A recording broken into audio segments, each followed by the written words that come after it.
Crackdown 3 is the long-awaited third installment of the Crackdown series and released February 15th of this year. The game got generally low scores by reviewers, and I have to say, I don't agree with them. I love Crackdown 3, it's so much fucking fun. It's a sequel that I wanted in most ways. Even though this game isn't perfect, it does a lot of things right and is the best of the series, in my opinion. Crackdown 3 is an open-world third-person shooter. You play as a superpowered agent, or Terry Crews, and fight an evil corporation by blowing up and killing everything. Before continuing, I do have a video on the original Crackdown where I discuss what I liked and didn't from the first game. It's not necessary for you to watch, but it will provide context on this video and my stance on the game. The main things I liked in the original was its structure and progression system, while I hated its combat. Crackdown 3 has improved combat, traversal, and progression. While that's good, a new issue comes up, and it's the biggest issue Crackdown 3 has. The game is repetitive and doesn't challenge the player enough. The visuals go for a more cel-shaded style instead of striving for realism. I don't consider it to be outdated, it's just a different style than most games have. You're a lethal weapon, Agent.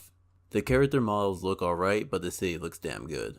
There is some repetition within the city as many areas look alike. The final region is probably the best looking area in the game with these big ass skyscrapers hanging over a large pool of acid. The game is very colorful with a lot of neon signs everywhere, and some arenas you fight in show off the lighting pretty well. Your agent starts out small but buffs up the more you level up, and stands as a visual reminder of the progress you've made. I think they should have added more customization options for your agent. They do have unlockable agents that you could find on your journey, but some armor customization would have been nice, as the only thing the new agent unlocks do is change the head and or gender. The armor they have is pretty boring to look at, and having some new armor and or helmet pieces as unlockables or collectibles would have been a great way to personalize your agent. But I like how the game looks. Many AAA games look better, but Crackdown 3 does not look bad. And something strange I noticed was that the first and last cutscenes looked amazing. Skills! Skills for kills! That never gets old. But the ones in between had a more comic book style that I found to be uninteresting. The HUD is cluttered, but the skills on the left appear to be a little more transparent, but I think the damage numbers should be given the option to turn off. The music is fine.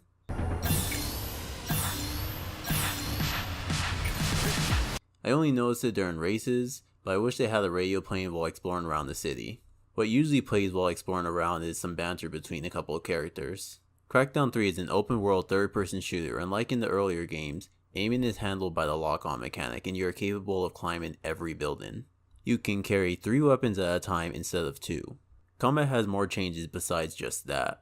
You now gain health upon killing enemies. And I fucking called that in my video on the first game. Booyah! See? People listen to me. There's still regenerating health along with the shield just like in the first game. Besides your weapons, there are a variety of grenades you can carry, from standard explosives to acid grenades and much more. The overall selection of guns is pretty good and there's a mix of different types of firearms and explosives. But some weapons I found to be much better than others. The late game guns are objectively better than those you get at the start. Which makes perfect sense. Main content is damaging every boss enough to open up the fight against them. There are 9 bosses and they follow the same format. They all have a territory they control, like monorails, chemical fields and such, and destroying them allows you to fight them. There are 3 factions and each one has its own unique enemies. Quist and his followers Roxy and Berg use robots. Nagata and Liv use military members, and Vargas along with Reza and Kieta use acid weapons and large industrial mechs. They are also color coded. Quist is purple, Nagata is red, and Vargas is green. This does provide more enemy variety. Even though there is a lot of overlap, it's still an overall improvement.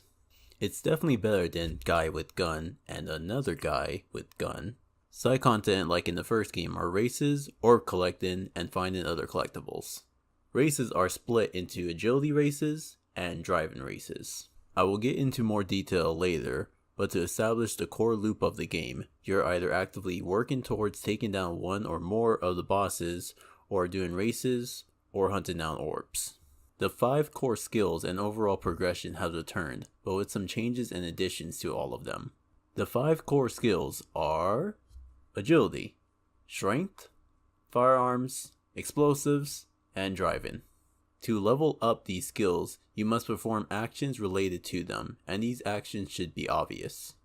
When you level up, you always get a new ability, weapon, or something, and this provides an incentive to level up your skills because doing so will open up new options for the player. There are no skill trees, they tell you exactly what will be gained by leveling up. And this is a good thing in my eyes because there is no stopping the game to look over a fucking skill tree and decide what you want to level up. You get whatever new skill you're going to get and you keep playing.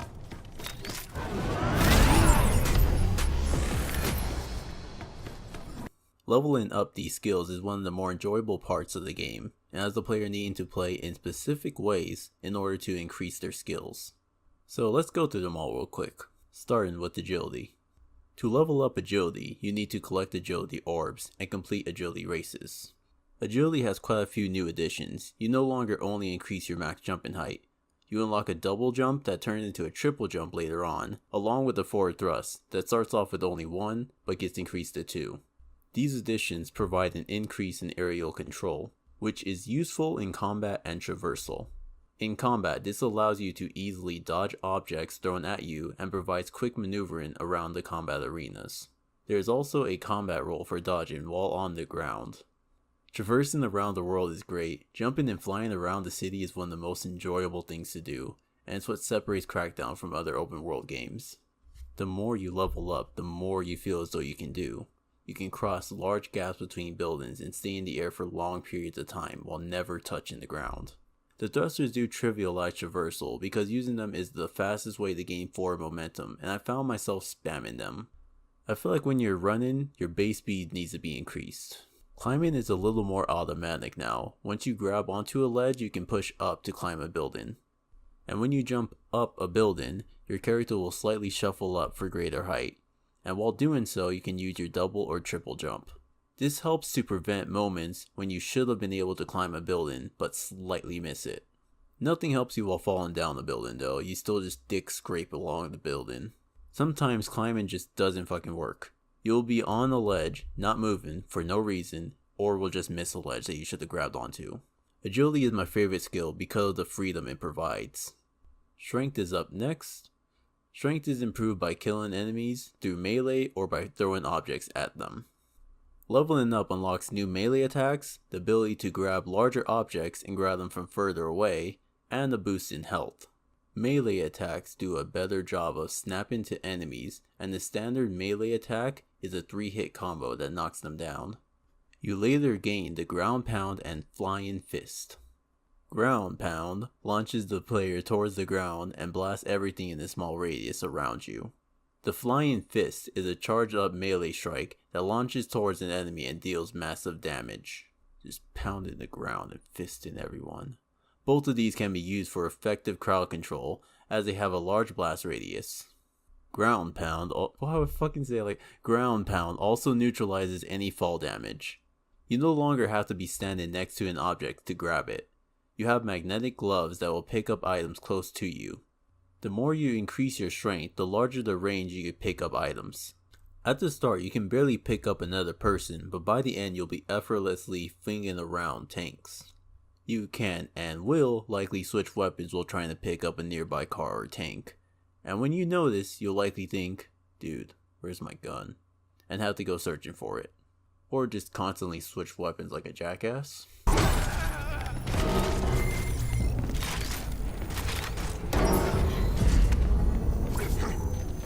Melee and throwing objects are as powerful as many of the weapons in the game and is worth leveling up. Now to the guns. The game retains its lock-on mechanic and allows you to target specific body parts. I don't know if it was bugged or not, but targeting the legs or arms was pretty useless in most cases. It can be used to deal damage to shield-wielding enemies, but I never noticed foes dropping their weapons when shot in their arms. Same with their legs, they never seemed to fall. So aiming at the chest and head are the best and only options. Firearm damage seems to be increased, especially at higher levels, which made using firearms a better option. Also, many enemies can fly, and being able to easily lock on and track them has these enemies be less of an annoyance. I think if they are going to have this lock-on system, they should use it to its fullest, and have enemies with hard to reach weak points or something to stop every enemy from feeling identical. You lock on and shoot, that's it. Hipfire accuracy is still extremely low and ineffective. The minigun is the best gun in the game. It is a late game weapon, but once you get it, there isn't a lot of reason to switch. It's also one of the more accurate weapons while hipfiring, has a big clip size, and does a good amount of damage. Leveling up firearms does provide you with some new weapons, but I never use them that much and prefer the other guns. And now onto the bigger guns. Explosives are separated into grenades and different types of rocket launchers. There are many different types of grenades with various different effects, and some are more effective against certain types of enemies over others. Example being acid grenades are ineffective against robots, but electric grenades are highly effective against them. You unlock things like increased grenade capacity and rocket capacity, and at the highest level you unlock the singularity grenade.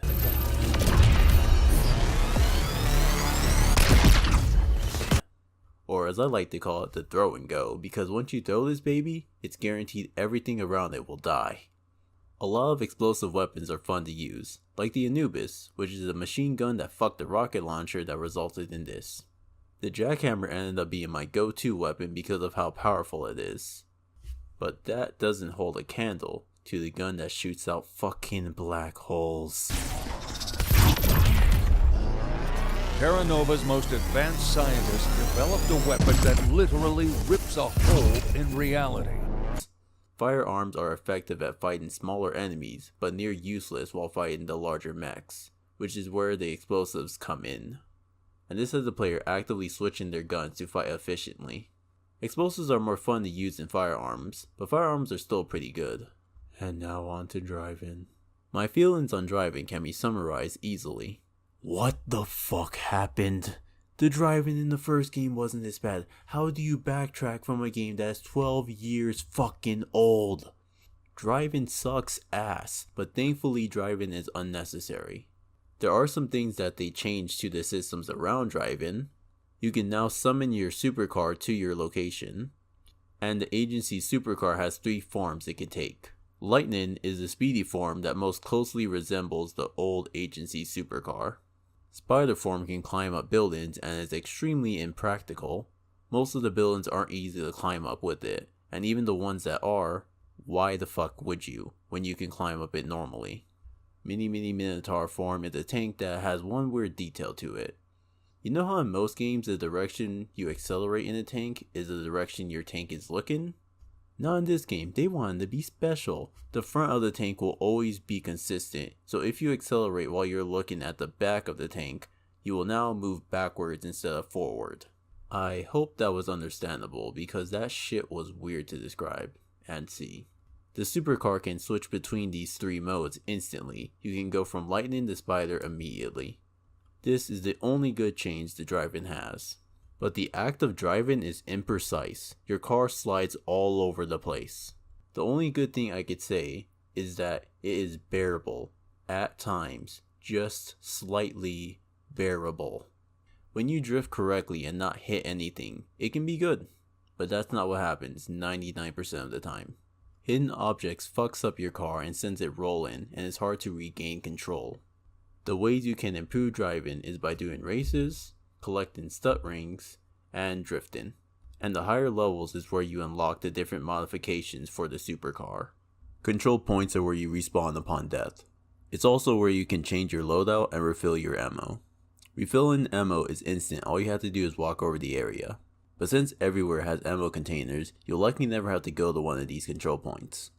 Guns you pick up are instantly added to your loadout, and same with vehicles. You don't need to return to the control point to add them to your collection. The map has been improved, and you can now do things that are standard in open world games, like move around the map and place down markers. All of these are what makes up the core of the experience, which is why I spent so much time on them, and I think that the game has a solid foundation to build upon. Combat is improved and very fun. I recommend playing on Super Agent difficulty as normal is a bit too easy.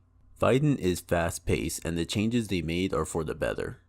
4 out of the 5 skills are good and thankfully driving is completely useless. So with that out of the way, let's discuss the primary objective in the game, the dismantling of Terra Nova. You don't have to do every objective, just enough to open up the boss fight. This is fine in theory, but in practice they fucked up by having all the objectives you do for each boss be nearly the same. Every objective is either kill everyone, hack into something by holding down the left bumper, or blow something up. The objectives are not difficult at all, it's the enemies and combat that provides some challenge.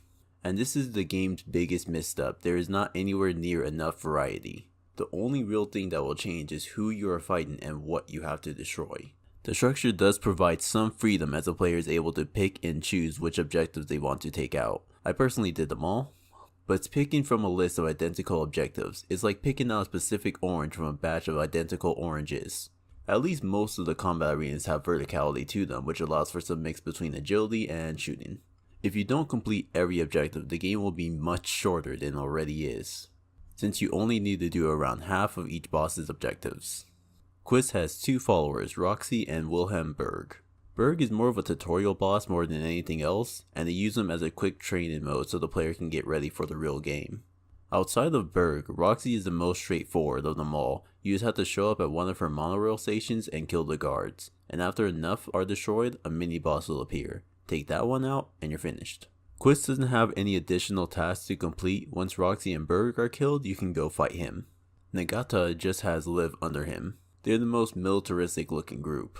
Liv's objectives are the Enforcer location. Nagata has defense turrets. Enforcer locations come in 2 flavors, vanilla and chocolate. Vehicle lockdowns and training facilities. In the training facility there are 4 captains located in the building, and killing them all is the only goal. The captains have higher health and deal more damage, but they are still just standard enemies. For the vehicle lockups, the primary objective is to blow up the vehicles. The vehicles are protected by shields. You'll need to deactivate the shields in order to reach the vehicles, and the game always has glowing blue lines to follow that lead you to the shield's power source. Nagata's defense turrets have the player needing to activate panels and then hack into them. After hacking 2 panels, you will hack into the main panel.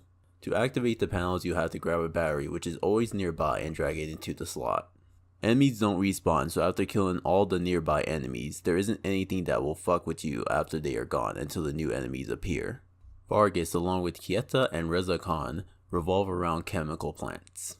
Kieta has 2 types of objectives. One of them is plugging up mining tools and the other is blowing up a chemical plant. The mining tools are likely the best of the objective because it has a slight twist on the established formula.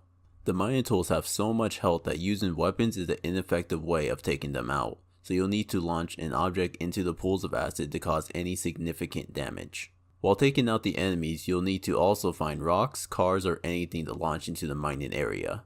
And this in reality isn't that big of a change at all. It just shows how lacking the variety is if this stands out. But honestly, this is what the game needs more of, something to think about outside of combat. The chemical plants just have different things to blow up, either larger tanks, small glowing targets, or containers that get blown up after hacking some panel. After taking those out, you'll have to destroy the last piece of equipment and you're done. Reza has these mining tools that you'll have to blow up that differ from the other ones by being a different shape. It's the same concept though, shoot the glowing targets. Vargas has these moonshine kiosks that are completely optional and scattered around the city. These are more collectibles than anything. And the head honcho Neiman has several optional objectives tied to her, the best of which are the propaganda towers. These are basically Ubisoft towers, but since the traversal is better than any Ubisoft game, they aren't that much of a chore. They are these large structures with several moving and static platforms, and the goal is to reach the top. Along the way there are checkpoints, so if you fall you can easily get back up. Having high agility means the player can climb them faster, and I found them to be a nice test of agility separate from races. Races typically test your speed and agility in a mostly horizontal way, and the towers test your ability to climb. There's one special objective, the Science Tower. Completing this unlocks the black hole gun, so it's worth doing. This is a long endurance fight as you climb up a building and fight several enemies along the way. This is just another combat objective with more agility mixed in. It's still fun though, but there's not much to it. Prince camps have you just kill some shit and hack some shit and are usually so quick that once you start you're basically finished. That's all the objectives, and once you get through all those, you open up the boss fights. And if it hasn't been shown already, the objectives are never really a part of the challenge, and they don't offer up enough variety or a unique test. The combat isn't very deep. You lock onto enemies and shoot and move on to the next one. You are very likely to master the combat early on, and they do add some more enemies later in the game to give some illusion of adding variety, but it's not enough. But since these objectives are short, this allows you to move between them very quickly and have this flow of kicking ass and moving forward. Sucks that a cutscene plays after every one of them, that fucks up the flow a bit. The enemies never try to stop you from completing objectives, they only try to kill you. By that I mean they don't put any effort into protecting things like the chemical plants. They don't try and make hacking difficult for you, their only thought is to kill you. And somehow, the combat carried the game for me, because I was still having fun. Every boss is either an enemy in a mech, as is the case with Quist, Reza Khan, Nagata, and Vargas. Or so quick and easy that it doesn't matter. Kieta doesn't even fight you, as his boss fight is just an extended chemical plant, where you hack several places while fighting several enemies, and once enough are destroyed, he dies. The rest follow a similar pattern. The boss is at the top of a building and you fight some enemies to reach them. Only Reza and Wilhelm don't have you climb up a building to fight them. The fights to reach them are actually pretty entertaining because you go between fighting and traversing while having this goal at the top. It's just a shame the boss fight isn't better. Roxy has you needing to destroy her 4 connections, and then her main core to defeat her, and the fight is over before you can even notice any special abilities or unique moveset she has. Wilhelm spawns in robots and teleports around the arena. That's it, he does nothing else. There are enemies that do the same thing later in the game, and they're just normal fucking dudes. Liv is in the helicopter and just flies around shooting missiles at you. Quist has the most repetition as he will teleport when on low health and spawn higher in the building, so you have to fight him 3 times. He teleports around a lot but has the same basic moveset as the other mechs in his army. Vargas is in the mech and just has some acid pouring in the arena. Nagata is likely the hardest fight, and I think he has the most health and spawns in the most enemies. He launches missiles and has this very powerful laser beam. Reza is in a standard loader. He launches rocks at you which are easy to avoid. Once his health is depleted, he will regenerate health from this core, and that is the real target. His fight is repetitive, and the length of his fight will only depend on how quickly you can damage the core. The final boss has the best climb up in the entire game, and the best part is that you can fight her before taking out the rest of the bosses. The climb up has 3 stages to represent the 3 bosses, and each stage will be themed by the enemies and boss they represent. And I wish I noticed this earlier because on my second playthrough after killing Nagata, I went fuck it, let me see if they'll let me fight her, and noticed 2 of the levels having an additional challenge to them. You'll start off with the acid boys and have to deal with some poison damage as you make your way up. This slightly hinders visibility and doesn't do a lot of damage, just enough to make sure you don't rest. Then you fight the robots that now have turrets and healing fields around them, which makes killing them a bit more difficult. And since I already killed Nagata, his area was the same. On my first playthrough, I killed Vargas, Quist, and Nagata before heading up and found the climb to be fun but not very challenging. I do like how you can fight her without killing the rest of them, because the additional level of difficulty is great. And it allows for more player choice as you don't have to follow the script. Who cares? Do whatever the fuck you want, but it'll be more difficult. Fucking sucks that the boss is just a giant metal dick snake. The fight against Neiman is plagued by waiting around. You cannot shoot her at any time, only when she flies over the arena, which means most of the fight will be spent fighting enemies that are spawned in or just standing there bored as shit. All you do is wait to shoot at her with the might of 1,000 explosives and then wait again. Fucking hell, what a letdown.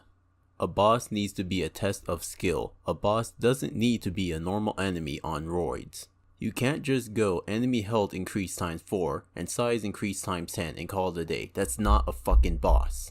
The fights to reach them are better than the actual boss.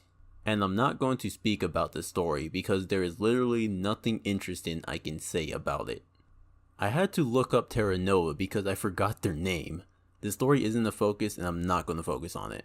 Racing and collecting orbs is all that's left. Races are all checkpoint based, and driving races are typically 2-lap races around a small track. There are 3 tiers of rewards, from bronze to gold. And the races are pretty good, and they made some welcome changes to them. To start a race, all you have to do is stand in the starting location and press a button, and you're off. Getting in and out of races is fast, and that makes wanting to complete them easier. They added the ability to quickly abandon or restart a race, along with being able to respawn at the last checkpoint. Driving races all have a specific vehicle attached to them that you will be spawned in upon starting. And if you have been listening, you'll likely know how I feel about driving. If not, I'll repeat myself. Driving fucking sucks. And I have a feeling that getting the achievement for having a gold medal on every driving race is the most annoying of all the achievements. Agility races are trivialized because of thrusters. The thrusters provide a quick forward boost that makes getting around quickly really easy. And once you discover this, you'll likely spam them and be able to finish most races with a gold medal and several seconds to spare. Some of the higher level races do provide a better challenge. There are quite a few different races, but since this is the only side content, I don't think it's enough. Maybe add a few more that really challenge the player, or just add more content in general so the player has more to do. The only other thing left is collecting orbs, along with some other collectibles. You can find new agents in the world that all have different appearances and slightly different experience boost. There are audio recordings that give a bit more info into the story behind Terra Nova's members. Look, I do everything I'm told. I do my job, keep the bums under Terra Nova's thumb, and sell them the promise of a better life. And is there a question there? You seem stressed. Stress is not good for performance and overall efficiency. And that's it. The agility orbs have various levels to them, and the higher level orbs reward more experience. Hidden orbs are spread across the city, and these provide a small bonus to every skill. Searching for these orbs provides some reason for exploring the city and using the traversal to its fullest. So that's the campaign. It suffers from repetition and a lack of variety and content, but the combat is solid and makes up for it. Almost. Crackdown 3 is a flawed but fun game. I'm concerned that many people will be put off by this game because of the reviews, and that's a shame because it's a good game. Repetition is the biggest issue the game has, but the base combat is fun, and the freedom of jumping around the city is refreshing. Even with all the issues the game has, I still had a blast. That's all for me. If you made it this far, thank you for watching. This was way fucking longer than I thought it was gonna be, so thank you so much for watching. Please like and subscribe, check out my other videos,